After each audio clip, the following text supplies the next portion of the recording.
The Mets actually swept the Arizona Diamondbacks somehow. And despite the Cubs' heartbreaking loss in Milwaukee yesterday, the Cubs still won the series. So my question is, can the Mets and the Cubs make turnarounds on their seasons? Right now, the Cubs are 40-46. The Mets are 41-46. So we're in a point where before the All-Star, both teams have losing records. The Cubs' schedule is going to get easier. Mets, not so much. And the Mets are a big disappointment from what was expected of them. Cubs, what was expected of them, not quite as much as the Mets.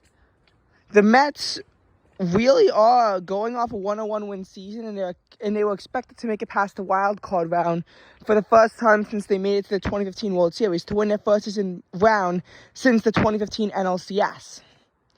Cubs were not really expected to win their first postseason round since the 2017 NLDS, because they haven't made it past the wild card round since 2017. So again, both teams, they had hot runs, but now they're kind of struggling. And, it's time for these teams. Can they make an epic turnaround?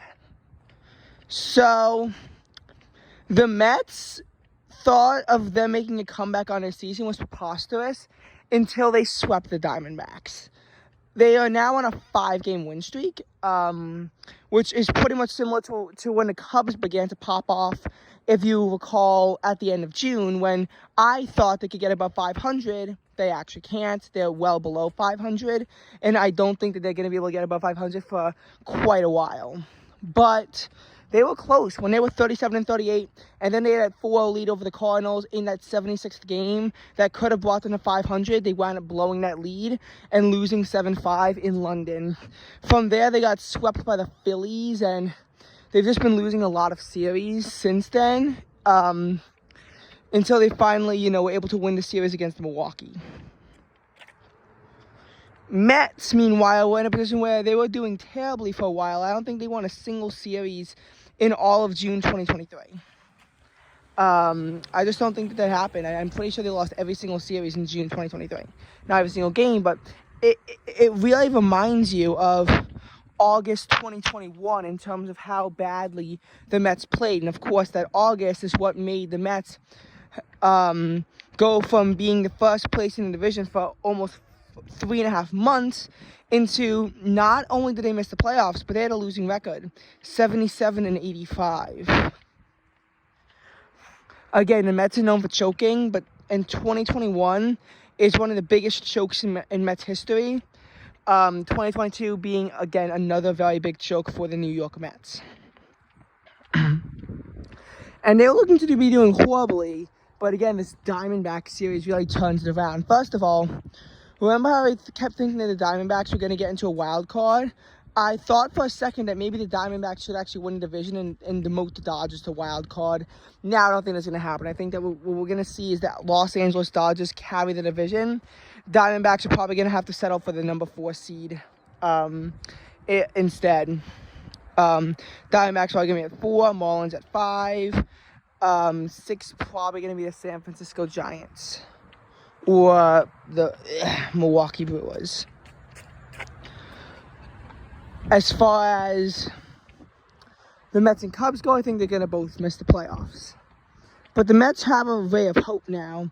Now they're going to play the Padres, another 41-46 team, massive disappointment considering 2022. The Padres actually made it all the way to the championship series, but lost to the Phillies in that. And Padres have been disappointed this year in the sense that they've been having a record that's as bad as the Mets. So, Mets have been doing poorly, Padres have been doing poorly. Now they face off. So that's going to be interesting. Also, it's going to be an exact rematch of what happened in the 2022 wild card, except that now the Padres have home field advantage, not the Mets. I don't know who's going to win, but I gotta say, Padres, it also isn't looking optimistic for them. So, again, I'm really running out of optimism for these teams. August can be a powerful month in baseball, but also you can really begin to just get the general story by the end of July as to who's going to succeed and who's going to fail. Eventually, I'm just going to lose faith in the Cubs as football season starts, unless the Cubs can actually go on and make the playoffs. I'm not saying that the Cubs have no chance, because there is a small chance they have, same for the Mets. But I'm putting their chances both at about 25% chance of making the playoffs. I think that the Mets have that chance inside of them if they can really just bring out the very best of them. And the Cubs, if their schedule gets easier and they are able to play really tough, I think that they'll be able to make the playoffs. But again, I'm just saying that I'm starting to run out of hope for both franchises to make the playoffs.